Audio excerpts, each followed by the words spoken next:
जब रावण सीता माता का हरण कर उन्हें लंका ले गया, तब भगवान श्री राम अत्यंत दुखी हुए। उन्होंने अपने अनुज लक्ष्मण और वानर राज सुग्रीव की सहायता से सीता माता की खोज शुरू की। इस दौरान हनुमान जी का परिचय हुआ और वे राम के महान भक्त बने।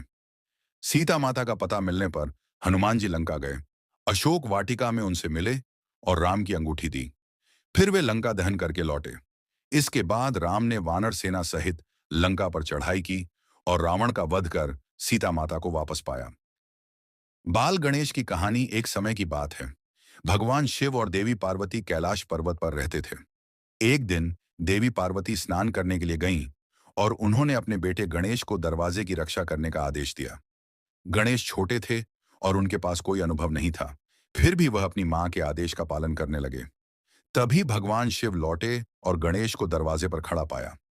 गणेश ने उन्हें अंदर जाने से रोक दिया। भगवान शिव ने गणेश से अपना परिचय दिया, लेकिन गणेश ने उन्हें पहचाना नहीं और न ही जाने दिया। दोनों के बीच विवाद हुआ और भगवान शिव ने क्रोधित होकर गणेश का सिर काट डाला। जब देवी पार्वती ने यह देखा, तो वह दुखित हो गईं और भगवान शिव से अपने बेटे की जान की भीख मांगी। भगवान शिव ने अपने गणों से आदेश दिया कि वे जंगल से एक हाथी का सिर लाकर उसे गणेश के शरीर से जोड़ दें।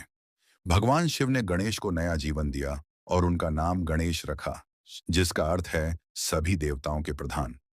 तब से गणेश को विघ्नहर्ता और समृद्धि के देवता के रूप में पूजा जाने लगा। महाराजाओं की कहानी पुराने समय की बात है, जब भारत में अनेक महाराजाओं का राज था। एक महाराजा थे जिनका नाम विक्रम था। विक्रम अपने न्याय, वीरता और दयालुता के लिए प्रसिद्ध थे। उनके राज्य में हर कोई खुश रहता था, क्योंकि वे हमेशा अपने प्रजा के भले के लिए सोचते थे।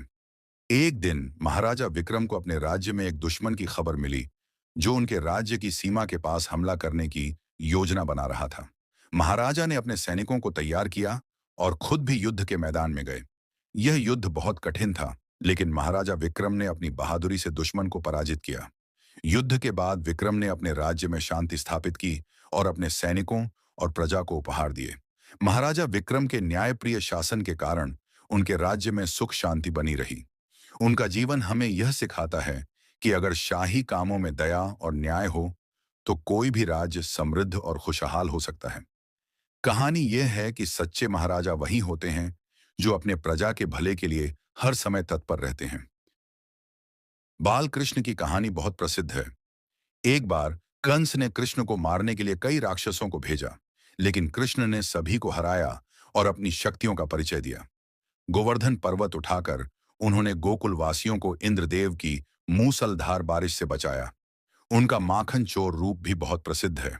वह गोपियों के साथ रासलीला करते हुए प्रेम और भक्ति का संदेश देते हैं। कृष्ण का जीवन त्याग, भक्ति और सत्य के प्रतीक के रूप में जाना जाता है। उनकी हर लीला में गहरे आध्यात्मिक संदेश छिपे होते हैं।